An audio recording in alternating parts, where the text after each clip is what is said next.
Qual é o verdadeiro sentido das palavras de Jesus? Quando ele compartilhou o pão e disse aos seus discípulos para comerem o pão, que era o seu corpo, e para beberem o vinho, que é o seu sangue. Sejam todos bem-vindos à nossa palestra desta noite. Vou aguardar mais um minutinho ou dois, enquanto as pessoas vão chegando para assistir.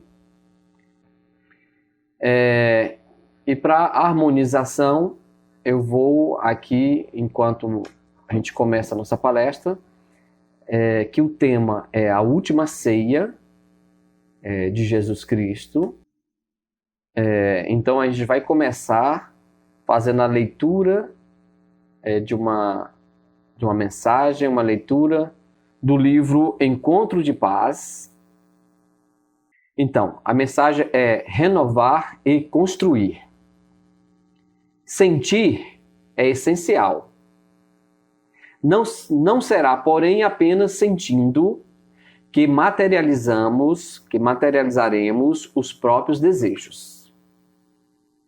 Pensar é básico, mas não será exclusivamente pensando que abordaremos a realidade objetiva. Falar é importante. Contudo, não será unicamente falando que efetuaremos os encargos que nos competem. Se conjugarmos, entretanto, emoção, ideia, palavra no trabalho, teremos para breve chegado ao campo da experiência, aquele que nos habilitará em conhecimento e elevação para a vida superior. Isso nos faz refletir quanto à renovação que esperamos das pessoas amadas. Quando não conseguimos corresponder-nos aos ideais de aperfeiçoamento e grandeza, não será lamentando-nos, tão somente malsinando e reprovando-lhes as deficiências que suscitaremos a ascensão delas ao nível desejado. O pomicultor trata a planta indicada à produção nobre com zeloso carinho. O arquiteto concretiza o plano da construção com devotamento e vigilância. Aquele coração ou aqueles corações mais profundamente ligados aos nossos são obras da imortalidade que fomos chamados pela sabedoria da vida a abençoar e a burilar. Se tens contigo alguém que anseias transformar para o bem, silencia qualquer lamentação e cala toda a crítica, e auxiliando quanto possas, ama sempre. Indulgência é o clima da edificação e da paz. Além disso, tão só pelo amor e pelo trabalho do amor, ser-nos-á possível renovar e construir. Então a gente vai fazer agora a prece inicial. Vamos todos elevar o nosso pensamento a Jesus Cristo, pensar em Deus, para iniciarmos a nossa prece. Deus nosso Pai, Criador de todas as coisas, amado Jesus Cristo, aqui estamos, Senhor, no Teu nome reunidos, para aprendermos dos Teus ensinamentos, compreendermos a Tua palavra sagrada, que o Senhor nos deixou há mais de 2000 anos, que é o caminho, que é a estrada, que nos conduz à felicidade, à paz, que nos conduz ao amor maior, que nos eleva a Deus. Aqui estamos, Senhor Jesus, reunidos no Teu nome, e te suplicando as Tuas bênçãos do Teu amor sobre cada um de nós, que aqui estamos assistindo a esta palestra, a este estudo sobre os teus ensinamentos. A todos que estão agora online ou que assistirão posteriormente, te convocamos, Senhor, a estar conosco e te agradecemos a tua presença. Que se faça a tua vontade hoje, agora e sempre. Assim seja. Então vamos lá, pessoal.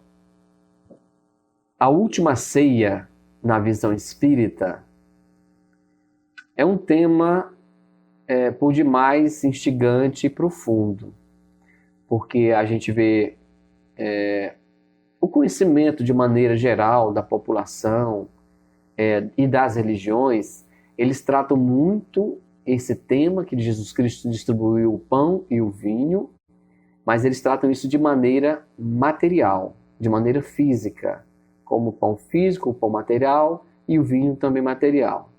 Então, na visão espírita, a gente vai dar essa visão espiritual, analisando as palavras de Cristo, analisando os seus ensinamentos, para poder compreender qual o verdadeiro sentido, qual o verdadeiro significado que Jesus Cristo quis deixar com esse gesto, né? Esse gesto que aconteceu na última ceia. Grandes ensinamentos ele nos trouxe neste momento. Então vamos iniciar para poder compreender as falas e, ao mesmo tempo, os gestos que Jesus Cristo fez naquele dia, naquele momento que ficou marcado para sempre. Qual é o verdadeiro sentido das palavras de Jesus? Quando ele compartilhou o pão e disse aos seus discípulos para comerem o pão, que era o seu corpo, e para beberem o vinho, que é o seu sangue. Para podermos entendermos, devemos buscar a compreensão em espírito e verdade. Pois a letra mata, mas o espírito vivifica. Ou seja, devemos buscar o verdadeiro sentido das palavras que Jesus Cristo quis nos trazer. E sair da alegoria da letra. Compreender de forma mais profunda e espiritual. Buscando o sentido que Jesus Cristo quis nos trazer, quis nos deixar. A exemplo disso, a gente pode ver as passagens que falam da agulha e do camelo. Quando Jesus Cristo disse, é mais fácil um camelo passar pelo buraco de uma agulha do que um rico entrar no reino dos céus. Então isso é um significado claro da alegoria da letra. Que o camelo não tem a ver com agulha. Então são duas coisas diferentes. Se eu falasse passar uma linha pelo buraco da agulha, aí tudo bem. Mas quando fala camelo não tem a ver com agulha. Então tem um sentido mais profundo, é uma alegoria. E a gente tem que buscar sair da alegoria e buscar o sentido verdadeiro que Cristo quis nos trazer. Cristo também nos falou, eu não vim destruir a lei e os profetas. Vim dar-lhes o cumprimento. Ele também quis nos trazer as suas palavras, o seu verdadeiro sentido, sem as alegorias. As crenças, os tabus e os preconceitos que estão arraigados na sociedade, né? Colocam um véu, uma máscara nos nossos olhos que não conseguimos ver o verdadeiro sentido das palavras de Cristo. As convenções sociais, as ideologias, as doutrinas religiosas, tudo isso atrapalha o nosso entendimento dos ensinos e das palavras de Jesus Cristo. Na Wikipédia, eu fui buscar para poder compreender o significado da última ceia e também do Domingo de Ramos. A gente vai falar do Domingo de Ramos, que foi um momento triunfal da entrada de Jesus Cristo em Jerusalém, a qual muitas igrejas, muitas religiões comemoram essa data, como o domingo, né? Como o Domingo Santo, né? Ou o Domingo de Ramos. Foi o momento que Jesus Cristo entrou em Jerusalém em cima de um jumentinho, né? E todos lá acenavam para Jesus Cristo com folhas de oliveira ou algum ramo de árvore, acenando para Jesus Cristo. Então foi um momento que ficou marcado, um momento histórico. E a última ceia foram poucos dias após esse momento. Poucos dias após Jesus Cristo entrar de maneira triunfal em Jerusalém, que foi ovacionado, no sentido que foi aplaudido por todos que lá se encontravam. Passado cerca de 5 dias depois, era o momento da última ceia. E poucos dias depois, mais, Jesus Cristo seria crucificado e traído por Judas. Jesus Cristo, na última ceia, ele quis preparar os discípulos para esse momento, porque ele sabia que era um momento muito grave, queria chocar muito todos os discípulos. Então ele queria dar os seus últimos ensinamentos, as suas últimas mensagens, o seu conforto, a sua esperança para aqueles que continuariam ali divulgando a sua doutrina, levando seus ensinamentos para a humanidade. Então ele quis, nesse momento, preparar os seus discípulos, né, trazendo as suas últimas palavras. E o local onde ocorreu a última ceia, né, possivelmente, segundo os pesquisadores e historiadores, ficava próximo de Jerusalém, fora das muralhas da cidade. Fica no seu subúrbio, nos seus arredores. Possivelmente no Monte Sião, no lugar chamado Cenáculo. Isso está no livro de Marcos 14, de versículo 13 a 15. A última refeição ou a última ceia que Jesus dividiu com seus apóstolos em Jerusalém foi o momento antes da sua crucificação. Foi relatado nos 4 evangelhos, que são Mateus, Marcos, Lucas e João.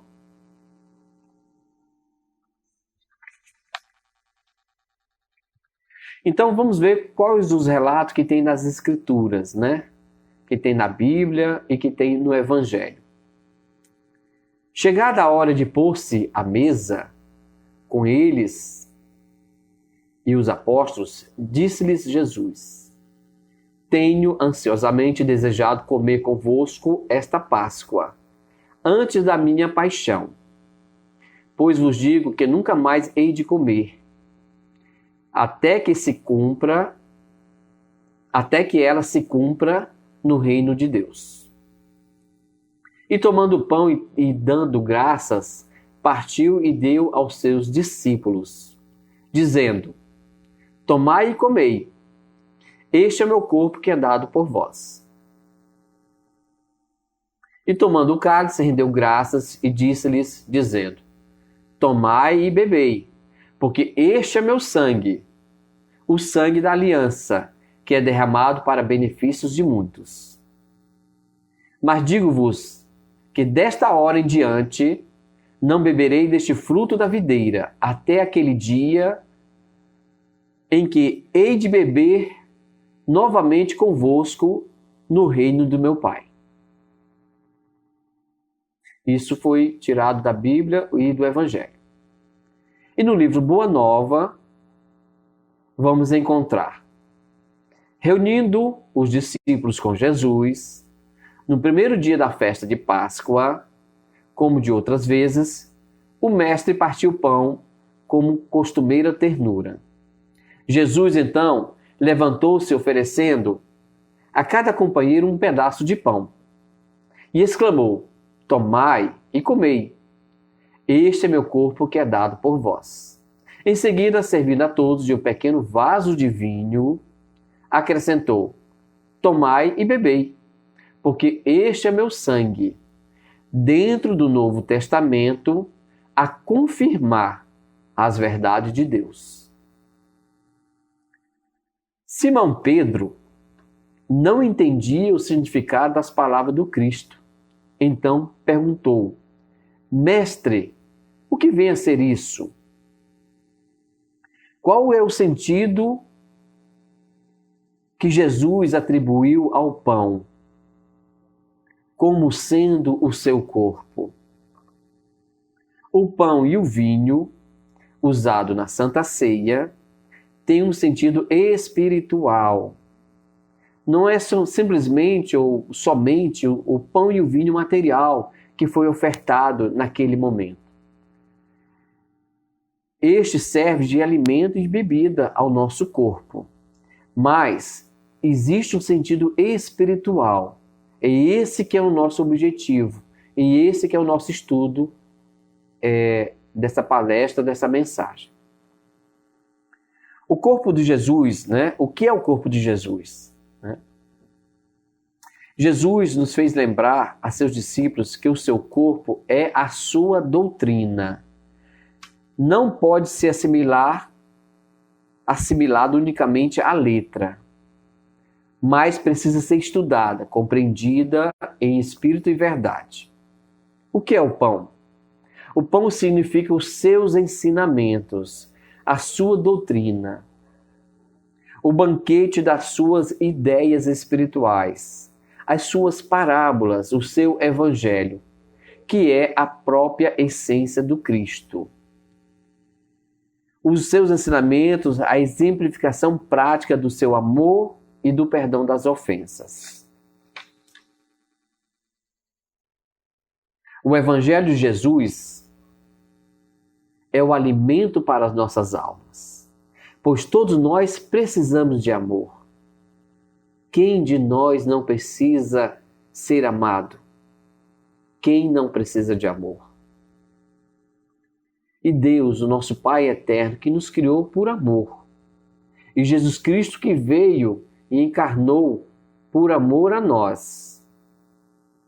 E Ele tinha um objetivo, quando veio nos trazer os seus ensinamentos, a sua mensagem, as suas palavras, que pudéssemos entrar também em comunhão com Deus.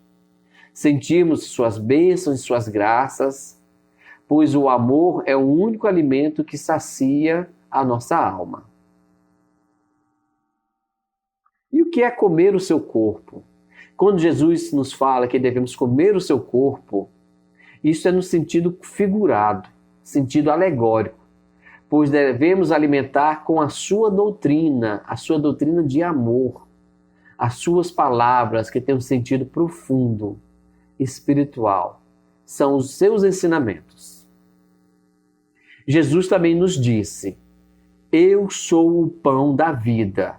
Isso está em João 6,35. Aquele que vem a mim nunca mais terá fome. E aquele que acredita e crê em mim nunca mais terá sede. Os judeus se escandalizaram, os doutores da lei, né, quando Jesus disse aos seus discípulos que necessitavam comer de sua carne e beber do seu sangue. O pão e o vinho que Jesus se referia não era o pão material nem o vinho material, mas a sua doutrina, que é o alimento do Espírito. E ali ele repartiu para com todos, para que todos, seres que têm fome e sede de conhecimento, sede espiritual, fome da alma, para saciarmos o nosso espírito somente com conhecimentos espirituais, somente com o amor que Jesus Cristo deixou através de seus ensinamentos.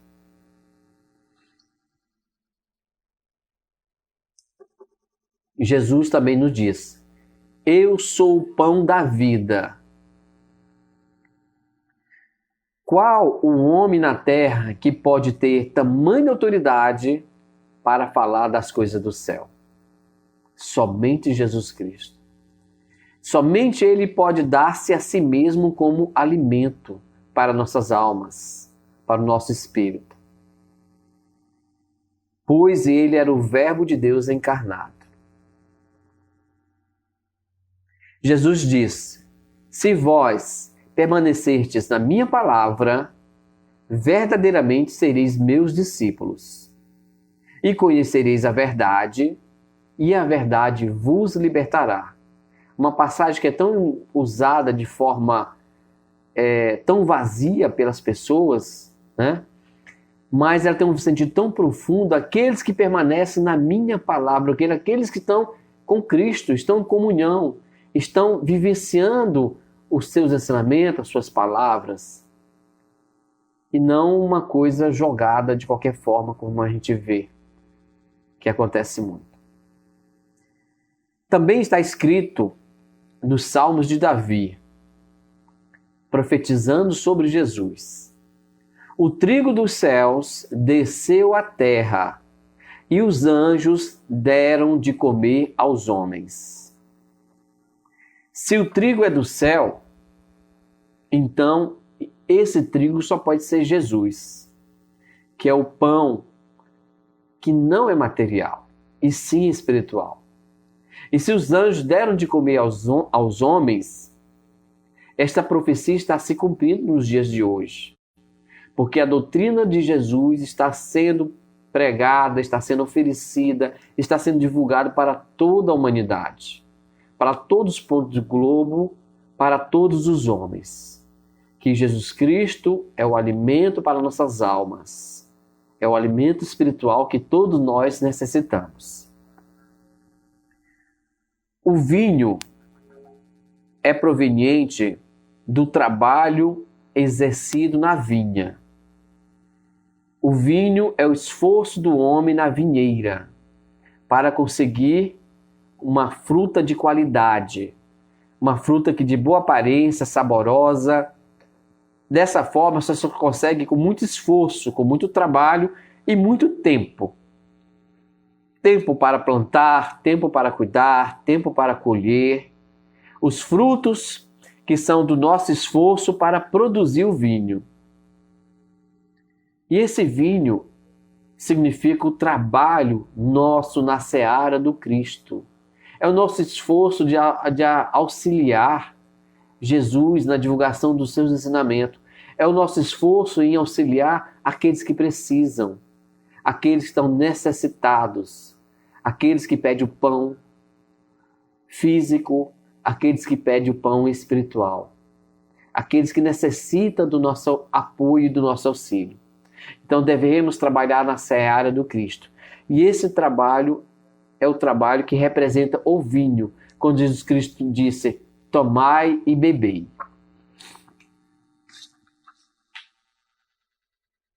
Mas o que é o sangue quando Jesus Cristo fala? O sangue é esse trabalho na vinha que eu estou falando. É a doutrina de Jesus Cristo, é a sua divulgação, a exemplificação que está para cada um de nós podermos fazer, começando no nosso lar, na nossa casa, com nossos familiares, se estendendo para os nossos locais de trabalho, para as casas espíritas ou os locais religiosos que participamos. É esse trabalho na causa do bem, é esse espírito de amor ao próximo, é empreender o nosso tempo, as nossas horas, em prol de ajudar aquele que precisa, aquele que necessita. Enfim, é a prática da caridade, que a doutrina espírita tanto nos lembra, que devemos amar ao próximo, que devemos praticar a caridade. Outra passagem interessante, Jesus estava no poço e encontrou uma mulher samaritana. E ele então lhe disse: qualquer que beber desta água tornará a ter sede. Mas aquele que beber da água que eu lhe der, nunca mais terá sede. Porque a água que eu lhe der será fonte da água viva. Isso está no livro de João 4, de 13 a 14. Então Jesus é essa água viva que alimenta a nossa alma. É esse pão que nos alimenta, é esse vinho que nós podemos beber. O banquete espiritual oferecido por Jesus, que é o pão e o vinho, que é o seu corpo e o seu sangue, né, tem como significado que devemos comungar e compartilhar o seu evangelho de amor ao próximo. Vivenciar os seus ensinamentos, que na verdade é pô-los em prática na nossa vida diária. Temos convidado Jesus para estar no nosso lar? Para estar conosco em nossa vida? Temos convidado Jesus para ceiar conosco, como ele fez com seus discípulos? O significado, sentar-se à mesa com Jesus, ele, quando reuniu os seus apóstolos, os seus discípulos para estarem com ele, e que comessem e bebessem dos seus ensinamentos, da sua doutrina, que é o alimento para a vida eterna. Temos alimentado a nossa alma com a doutrina do Cristo? Isso é uma pergunta que todos nós devemos nos fazer, pensar e refletir. Temos nos reunido à mesa, a exemplo de Jesus, e saciando não somente o alimento material físico, mas também através da oração, através do seu evangelho, que é o alimento para nossa alma, o alimento espiritual. Não somente devemos saciar o nosso corpo físico, matar a nossa fome, mas devemos fazer e buscar esse alimento espiritual com Jesus Cristo em nosso lar, através do seu evangelho. Podemos realizar o evangelho no lar. É uma coisa simples, convidar a família e abrirmos o evangelho e explanarmos os ensinamentos de Cristo. Podemos fazer isso semanalmente, escolhendo um dia e horário e um local para reunirmos em torno da mesa e em torno do evangelho de Jesus e realizarmos nosso evangelho. Ou, quando a situação é mais crítica, devemos fazer com mais frequência, várias vezes por semana, 2, 3 vezes por semana ou até diariamente. Quanto mais nos alimentarmos dos ensinamentos de Cristo, mais paz, mais amor, mais bênção teremos na nossa vida. E nós, como cristãos, devemos vivenciar a lei do amor. Não ficando somente na teoria, ouvindo a sua mensagem consoladora, que muitas vezes a gente senta só para ouvir e absorvemos, nos alimentamos daquele alimento, mas não colocamos em prática. Devemos trabalhar na seara do Cristo, seja colocando em prática a caridade, seja também na divulgação dos seus ensinamentos. Devemos auxiliar todos os necessitados deste planeta, sejam os doentes do corpo ou da alma. E o começo de tudo é através do perdão das ofensas. Perdoar aquele que nos ofendeu. Perdoar os nossos familiares. Perdoar o esposo, a esposa, os filhos, os pais. Começa com o perdão. É um grande passo que já damos. Seguir a Jesus em espírito e verdade, na verdade, é a nossa transformação moral, a nossa reforma íntima. Deixar para trás as velhas práticas do orgulho e do egoísmo, da prepotência, da arrogância, e colocar Jesus no nosso coração, como bússola, como farol das nossas vidas, a iluminar o nosso caminho. Praticar o perdão, a caridade e amor ao próximo. Sentar-se à mesa com Jesus, como eu já falei, é a busca desse alimento espiritual, que ele, quando estava com seus discípulos, ele distribuiu simbolicamente o pão e o vinho, como sendo o seu corpo e seu sangue, que na verdade o seu corpo é a sua doutrina, as suas palavras, os seus ensinamentos, a sua doutrina de amor, que por amor ele veio a nós e por amor ele morreu por nós. E o seu sangue, beber do seu sangue, é trabalhar na sua seara. Porque este vinho, este sangue que ele representou, é o trabalho na seara do Cristo. E o evangelho no lar é um passo inicial, porque todos nós precisamos nos harmonizar. Se o nosso lar não está harmonizado, fica difícil a gente ter uma vida mais tranquila. Fica difícil a gente estar em comunhão com Deus. Então o evangelho no lar é um grande passo para esse sentido. Pois Jesus Cristo nos diz: quando 2 ou mais estiverem reunidos no meu nome, ali estarei. Jesus, com seu olhar de serenidade, apresentava misterioso fulgor na sua alma. E naquele instante, vibrasse ainda mais os altos planos do invisível. Isso está no livro Boa Nova. E a gente vai continuar com a leitura do livro Boa Nova. Jesus antevia o futuro que iria acontecer e meditava silenciosamente quando se pronunciou: Amados, é chegado a hora que se cumprirá a profecia da Escritura. Humilhado e ferido, terei de ensinar em Jerusalém a necessidade do sacrifício próprio, para que triunfe apenas uma espécie de vitória. O sacrifício na cruz que ele iria ter que fazer. A vitória seria a vitória da humildade e a vitória do seu amor. As vitórias humanas, os homens têm aplaudido em todos os tempos. Seja nos tribunais, seja nos congressos, seja nos governos, os governantes, os parlamentos, os reis e rainhas, que muitas vezes nos oprimem com suas guerras ou com as suas imposições, e até mesmo com seus exércitos, né?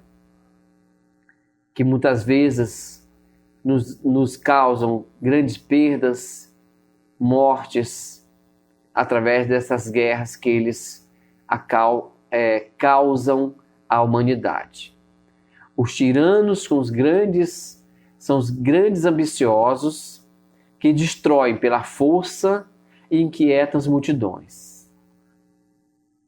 Os palácios e as edificações do egoísmo e do orgulho humano. Então, muitas vezes, a gente está somente buscando as vitórias humanas, seja nos parlamentos, seja na política, seja através do dinheiro, seja nos palácios, seja nas guerras. O homem busca somente as vitórias humanas. E as vitórias do céu, como é que ficam? Entretanto, eu vim de meu Pai, assim disse Jesus, ensinar para como triunfam os que vêm em nome de Deus, mas os que tombam no mundo cumprindo o sagrado dever de amor. Como mensageiros de um mundo melhor, onde reina o bem e a verdade. A vitória dos derrotados, a minha vitória é a vitória dos que são derrotados entre os homens. Triunfar em espírito para com Deus na divina construção de suas obras, com alegria para a glória da vida eterna. Mas o Messias também continuou: um de vós há de me trair. Não vos perturbei com as minhas afirmativas, porque em verdade um de vós há de me trair. Todavia minha alma está pronta para a execução dos desígnios do meu Pai. Acho que todos nós já sabemos de quem Jesus Cristo estava se referindo. Todos ficaram espantados, à exceção de Judas, que estabeleceram a negociação com os doutores do templo, faltando apenas o ato do beijo, a fim de consumar a sua traição. Ninguém poderia contar com as palavras penosas, a sensação de mal-estar que se estabelecera sobre todos os discípulos de Jesus Cristo quando ele diz que um de vós há de me trair. Então eles ficaram inquietos e perguntaram: mas por qual motivo um de nós vai trair vós, Senhor Jesus? Por que Judas traiu Jesus? Essa é a grande pergunta. Judas achava Jesus muito lento nas suas tomadas de decisões. E ele queria apressar esse reino dos céus aqui na terra. Então foi negociar a prisão de Jesus no Sinédrio com os doutores da lei. Porque ele imaginava que Jesus, sendo preso, ele invocaria os seus anjos dos céus para lhe ajudar. E ele usaria os seus poderes, porque ele sabe que Jesus Cristo ressuscitou Lázaro.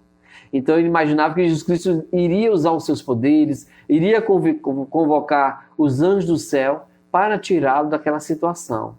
Então ele achava que fazendo esse ato, vendendo Jesus Cristo, ele estaria contribuindo para a implantação do reino de Jesus, do reino dos céus aqui na terra. E assim mostraria a superioridade de Jesus perante os reis, perante os doutores da lei, e assim implantar o seu reino de maneira mais rápida aqui na terra. Judas traiu Jesus por 30 moedas. Tem o significado dos valores, do dinheiro, das posses e bens materiais que a humanidade sempre está buscando. A humanidade busca na sua alma não os valores da alma, mas os valores que o dinheiro possa dar, que são as posses, os bens, o poder temporal e humano. É a devoção também do corpo físico, que muitas vezes nos preocupamos tanto com o corpo, que é perecível, e esquecemos da alma, do espírito que é eterno. Então devemos dar muito mais valor às coisas da alma, às coisas do espírito, do que às coisas material e físicas. As moedas que Judas recebeu representam o poder econômico, representam o dinheiro, representa a matéria, as posses que imperam no mundo, onde aqueles que têm mais mandam nos demais. E assim os homens fizeram guerras atrás do dinheiro, atrás do poder, atrás das moedas que Judas recebeu dos doutores da lei. E assim os homens matam milhares, fazendo guerras, destruindo os valores da alma humana. E assim os homens que não cuidam da sua população, sejam reis, rainhas ou presidentes, pessoas que não cuidam do seu povo, que estão numa posição de comando, né? E isso acontece de toda a época da humanidade. Os homens não buscam os valores da alma, buscam os valores e o poder temporal, esquecendo os valores espirituais. E assim, milhares e milhões perecem na humanidade, nos dias de hoje e nos dias passados através das guerras. Judas, na verdade, representa a humanidade. Representa nós, representa você, representa eu, representa cada um de nós, quando se apega aos valores e bens materiais. Os homens já matavam séculos atrás em nome de Jesus. Isso a gente sabe através das guerras santas, das cruzadas, que os homens deturpavam os ensinamentos de Jesus, que eram de amor e mansidão, e queriam, como Judas, implantar o reino de Deus, implantar os ensinamentos de Jesus à força, pela guerra, pelas armas, pelo poder. Mas Jesus Cristo, na sua mansidão, nos diz: se te baterem numa face, oferece a outra. Se o teu inimigo te fizer andar através buscar a túnica, te oferecer a túnica, vá com ele até 100 quilômetros. Então, Jesus também nos disse: buscai primeiro o reino dos céus e sua justiça, e todas as demais coisas vos serão dadas por acréscimo. Voltando então para a leitura,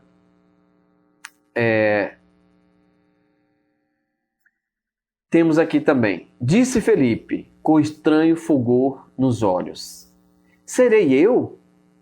Exclamou André ingenuamente.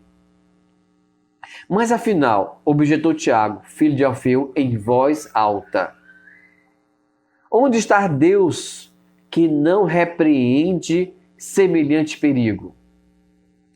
Jesus nos disse: Tiago, faze calar a voz da tua pouca confiança na sabedoria que nos rege os destinos. Uma das maiores virtudes do discípulo do Evangelho é de estar pronto ao chamado de Deus. Estamos prontos para esse chamado?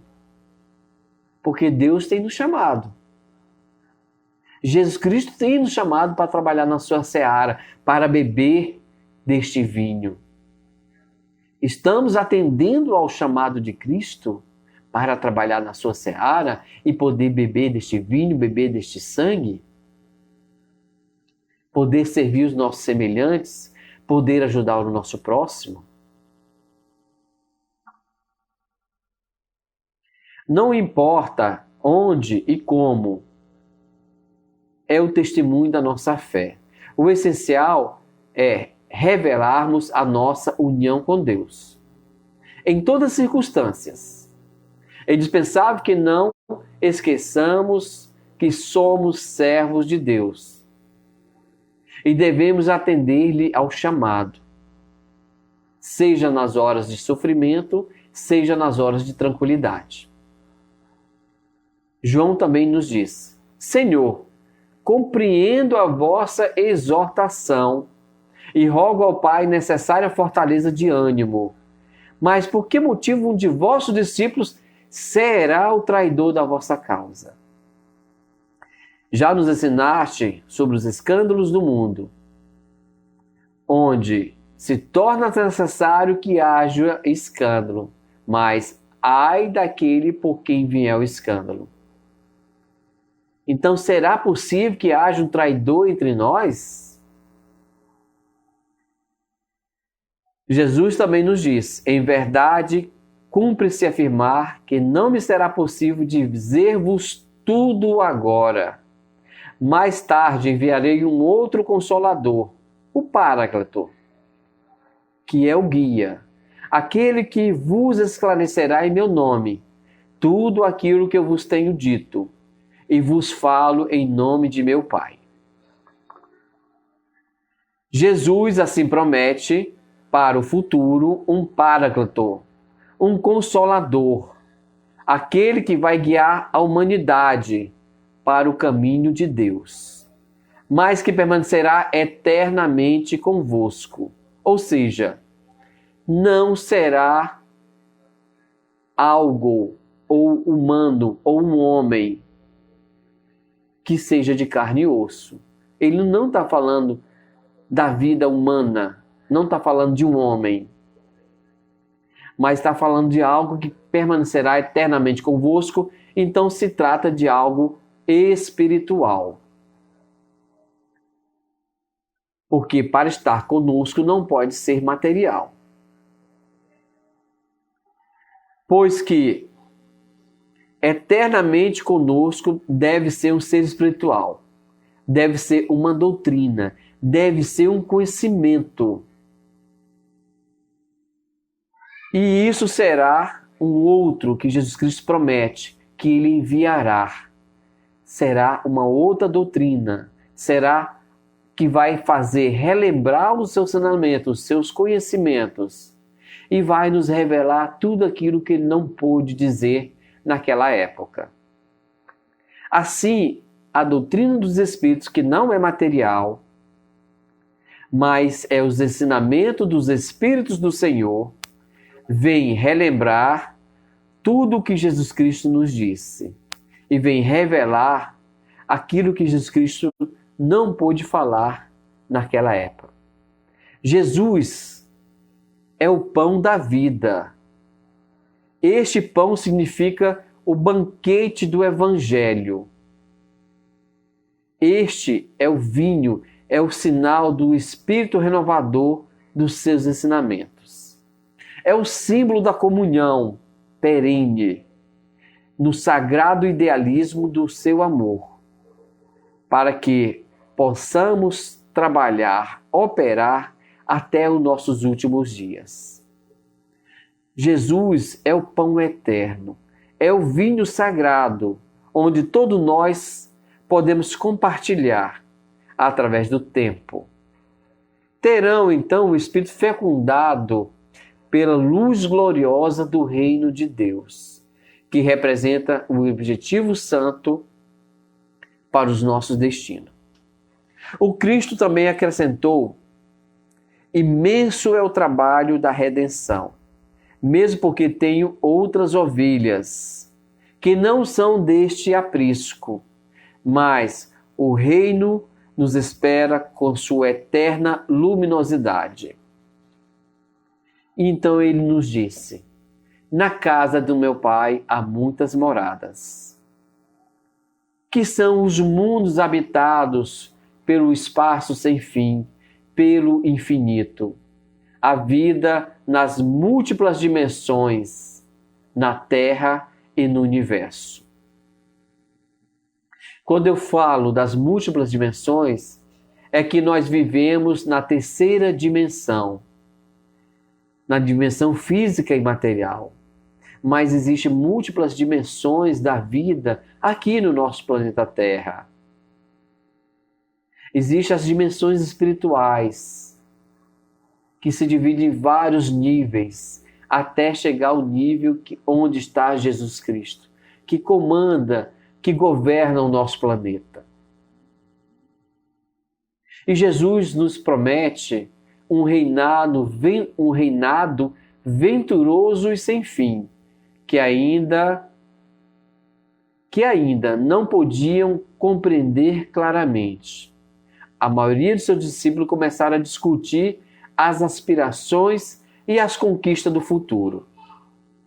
Os discípulos discutiam entre si quem será o maior de todos.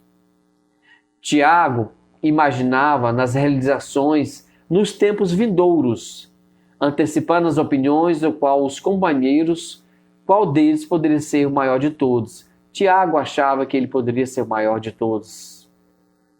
Quando chegasse o reino de Jesus, com as grandiosidades que eles aguardavam.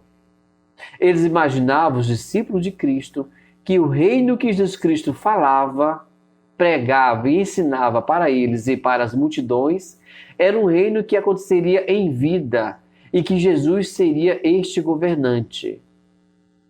Então eles discutiam entre si quem seria o maior de todos. Claro, fora, eles não estavam referindo a Jesus Cristo, que Jesus Cristo seria o governante deste reino. Mas quem seria o maior dentre eles? Simão Pedro.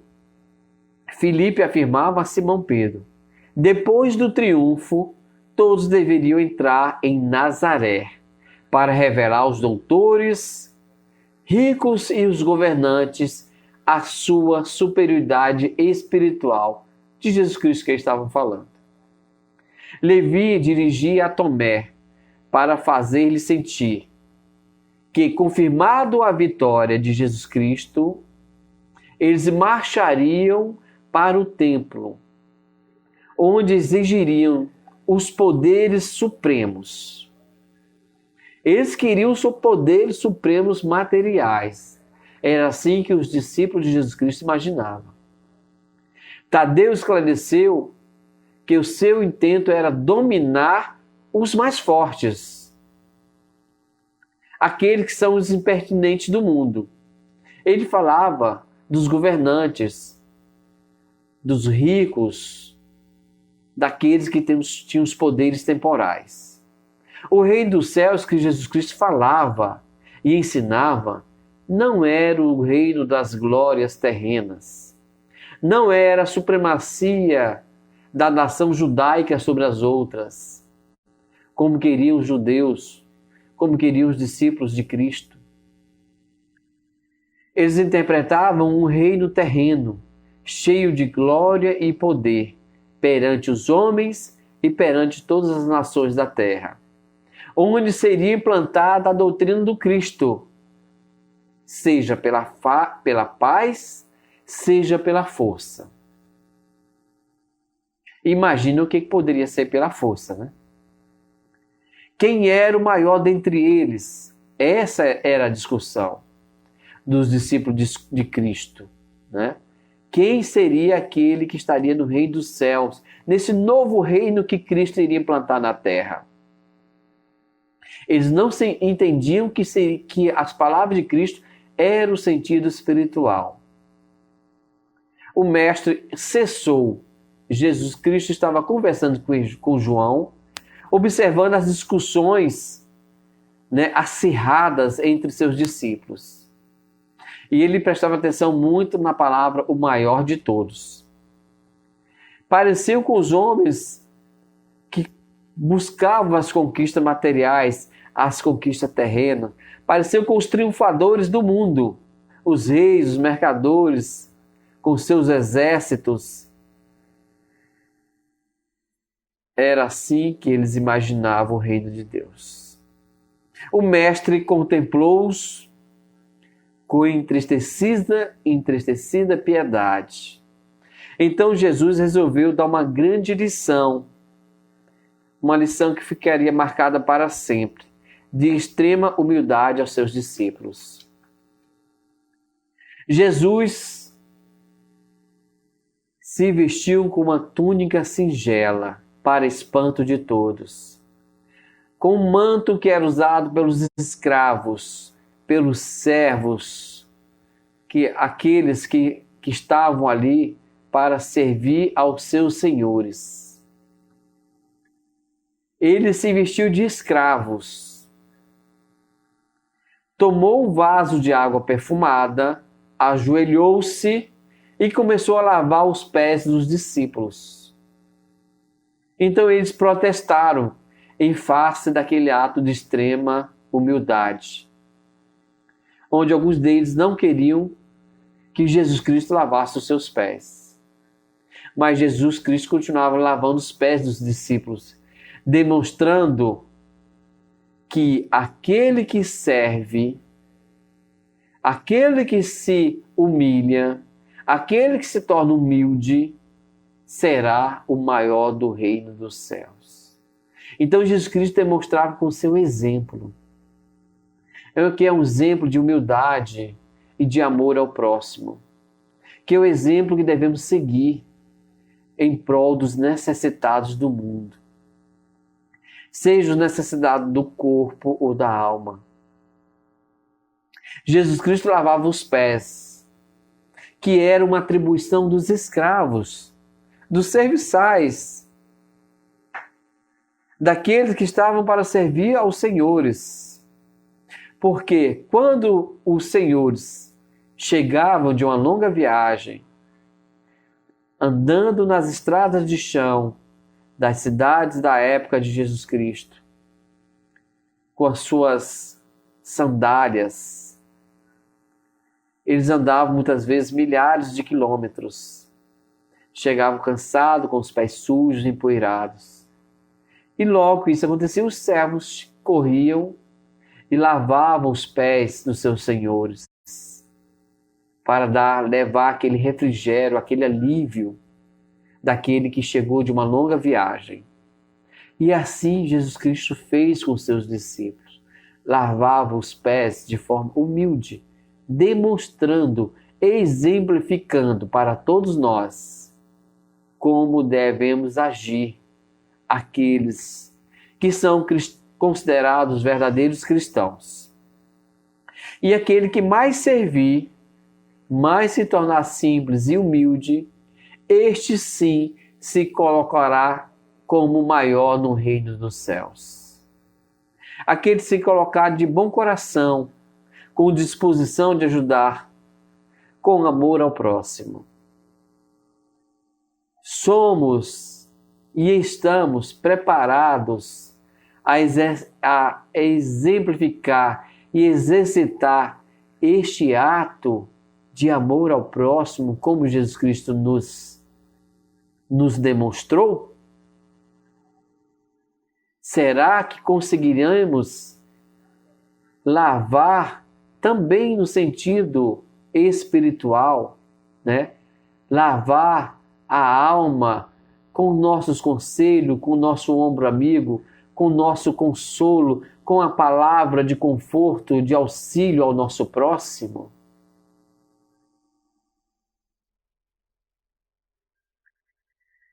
Devemos nos colocar na nossa vida para ajudar a todos aqueles que precisam.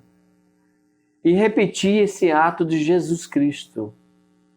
E tornar-se um ato de amor e de caridade para com o nosso próximo. Não no sentido material. Devemos buscar sempre o sentido, buscar em espírito e verdade, não só as palavras de Cristo, mas também os seus exemplos, os seus atos. Devemos levar esse conforto espiritual a todos aqueles que estão necessitados. E também podemos levar o pão material àqueles que passam fome. O nosso orgulho e o nosso egoísmo é o que tem verdadeiramente nos afastado de Deus. Esses sentimentos negativos. Devemos buscar as bênçãos do amor e nos tornar pessoas que levam este amor e levam este auxílio para curar o corpo e a alma dos nossos irmãos que estão doentes da alma, que estão necessitados e muitas vezes são obsediados, são perseguidos pelos espíritos que também são necessitados, que também estão afastados desse pão espiritual que é Jesus Cristo, que é o alimento na nossa alma. Pois como nos afastamos de Cristo, nós entramos em decadência. Estamos prontos para sermos úteis à causa do Cristo, de amor ao próximo, e nos colocarmos à disposição para auxiliarmos a todos que precisam do nosso amor, do nosso carinho? Conseguiremos auxiliar o nosso semelhante, independente do local, da origem, da raça, da religião, da opção sexual ou da condição social ou econômica? No mundo de hoje, milhares de pessoas estão fugindo dos lugares, estão fugindo das guerras, são imigrantes, são refugiados, estão fugindo da pobreza extrema, seja nos outros países, seja no nosso país. Quantas pessoas minguam por falta de trabalho, por falta de emprego, por falta do alimento físico e material para aliviar a fome, para aliviar a dor que tem na sua barriga, no seu estômago, precisando também do alimento material.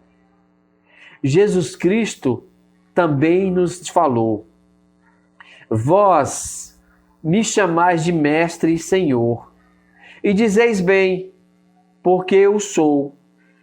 E se eu sou o Senhor e mestre, e vos lavo os pés, deveis igualmente lavar os pés um dos outros, no caminho da vida, no reino do bem e da verdade. Para seres considerado o maior de todos, deveis ser aquele que mais serve. Aquele que mais está à disposição de ajudar ao próximo. E deixo-vos um outro mandamento: amai-vos uns aos outros assim como eu vos amei. Jesus Cristo, neste dia, nos deixou muitos ensinamentos, muitos exemplos grandiosos. A última ceia foi um momento, assim que eu posso dizer, mágico, um momento especial, um momento que ficou marcado para sempre para a humanidade. E esse novo mandamento que ele nos falou, devemos amai-vos uns aos outros assim como eu vos amei. É o novo mandamento de Jesus. Amemo-nos uns aos outros. E ele exemplificou esse amor sacrificial, o amor que colocou a sua própria vida para nos socorrer e exemplificar a todos os homens e aos discípulos. E ele fez exemplo máximo na cruz do Calvário. Ele se deixou crucificar como exemplo de amor ao próximo.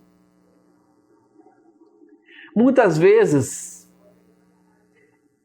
ele, com seu amor ao próximo, que está à disposição de cada um de nós, esse amor ao próximo que está à disposição e somente da nossa vontade, do nosso querer.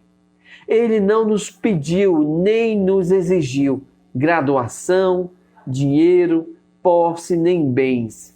Ele pediu que pudéssemos exercer a nossa boa vontade, a nossa disposição. Ele pediu que exercitarmos através do nosso querer de ajudar o próximo, através da caridade, através deste amor que todos nós já recebemos do Pai. E ele pediu que amássemos uns aos outros. Também nos pediu que perdoássemos as ofensas. Porque todos nós, no nosso convívio íntimo, acabamos dizendo uma palavra ou fazendo um gesto que ofende o nosso semelhante. Mas devemos perdoar aquele que nos ofende. Porque quando nos sentimos perdoados, aliás, quando nos sentimos ofendidos, o que está nos ofendendo é o nosso orgulho, é o nosso egoísmo.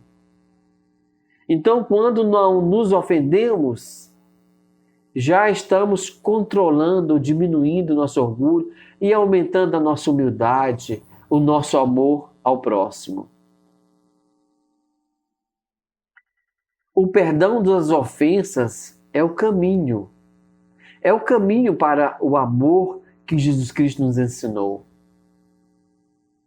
Porque enquanto persistirmos com nosso orgulho e nosso egoísmo, estaremos longe de Jesus Cristo, longe dos seus ensinamentos. Estaremos prolongando as nossas mazelas, as nossas imperfeições, que são as nossas feridas e chagas morais. Jesus Cristo também nos diz: crede em Deus, crede também em mim, pois na casa do meu Pai há muitas moradas. Então ele falava dessas moradas espirituais que eu já falei, das moradas nas múltiplas dimensões da vida aqui no planeta Terra, e também das múltiplas dimensões ou dos múltiplos mundos das galáxias do nosso sistema solar, do universo, com bilhões e bilhões de sóis e planetas que são habitados por seres, filhos de Deus. A cada um será dado conforme as suas obras. Não basta a gente ir para os templos, para as igrejas, para as palestras espíritas e ouvirmos as pregações, seja online, seja presencial, se não colocarmos em prática a sua doutrina de amor, que é a caridade que tanto a doutrina nos fala e nos relembra como ensinamento de Cristo, que o amor ao próximo, para podermos entrarmos em comunhão com Jesus Cristo, podermos nos alimentar desse pão que é Jesus, através dos seus ensinamentos e de suas palavras. E esse Consolador prometido, ele já enviou. Esse Consolador, esse Paráclito, que Jesus Cristo nos prometeu, é a doutrina dos Espíritos, que não é material, é a doutrina, os ensinamentos que nos faz relembrar tudo aquilo que ele já deixou, que ele já ensinou. E nos traz o sentido espiritual, quando ele nos diz que devemos comer o pão, que é o seu corpo, que é os seus ensinamentos, as suas palavras, que é o seu evangelho, que renova e alimenta a nossa alma. E que devemos beber deste vinho que representa o sangue de Jesus, que é o trabalho na seara do Cristo, pois o vinho, para se conseguir, precisa de trabalho, precisa de esforço, precisa de plantar a uva, colher e depois transformá-la em vinho. Sem esforço na seara do Cristo, não podemos beber deste vinho. E devemos beber do vinho e comer do pão, que Jesus Cristo é este pão vivo para nossas vidas. A sua doutrina de amor que nos consola a cada um de nós. Devemos espalhar esse amor e levar esta doutrina a todos que necessitam. Levar o consolo, uma palavra amiga, a exemplo de Cristo, de joelhos, lavando os pés dos seus discípulos. E assim, a todos que estão aqui comigo, assistindo a estes ensinamentos sobre a última ceia, na visão espírita de Jesus Cristo, eu espero ter levado esse conhecimento espiritual da doutrina de Cristo, que é o nosso pão, o nosso alimento. Que todos nós devemos sempre lembrar de Cristo, dos seus ensinamentos e do seu evangelho, que é o pão e o vinho que devemos comer diariamente. E assim, meus amigos, eu agradeço a todos que aqui estiveram, a todos que estão online, a todos que vão posteriormente assistir esse vídeo, lembrar de sempre nos alimentarmos espiritualmente dos ensinamentos e do Evangelho de Jesus. Nos alimentarmos de Cristo, para assim nos elevarmos espiritualmente e poder um dia termos esse encontro, como Jesus Cristo prometeu que estava lá à espera dos seus discípulos, para depois ceiar com ele nesse banquete espiritual. Que todos nós possamos seguir nas pegadas de Cristo e um dia chegarmos a este encontro que ele está de braços abertos esperando a cada um de nós. Vamos fazer agora a nossa prece de encerramento. E agradeço a todos pela presença. Amado Jesus, aqui estamos, Senhor, no Teu nome reunidos, buscando a compreensão dos Teus ensinos, deste momento especial e sublime que foi a última ceia, a qual o Senhor nos trouxe tantos conhecimentos, tantos exemplos. nos trouxe tanta luz e tanto amor para nossas vidas, que devemos, Senhor, nos alimentarmos da sua doutrina e trabalharmos na sua seara, que este vinho que devemos beber. E devemos, Senhor, cada um de nós, buscá-lo em nossa vida, entrar em comunhão para podermos recebermos as bênçãos celestes, as bênçãos espirituais. Te somos gratos, amado Jesus Cristo, e te pedimos pela nossa família, pela família de cada um que aqui está, que o Senhor possa abençoar as nossas famílias, seja espiritual, seja a nossa família física, consanguínea. Que o Senhor abençoe a todas as casas espíritas,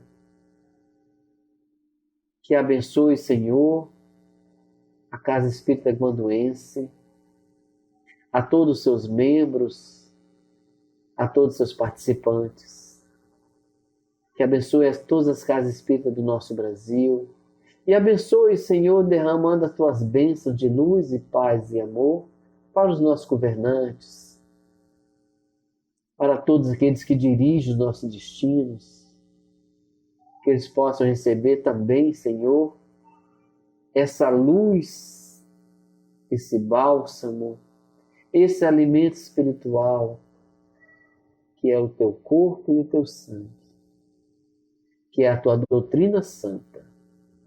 Obrigado, Jesus, mais uma vez.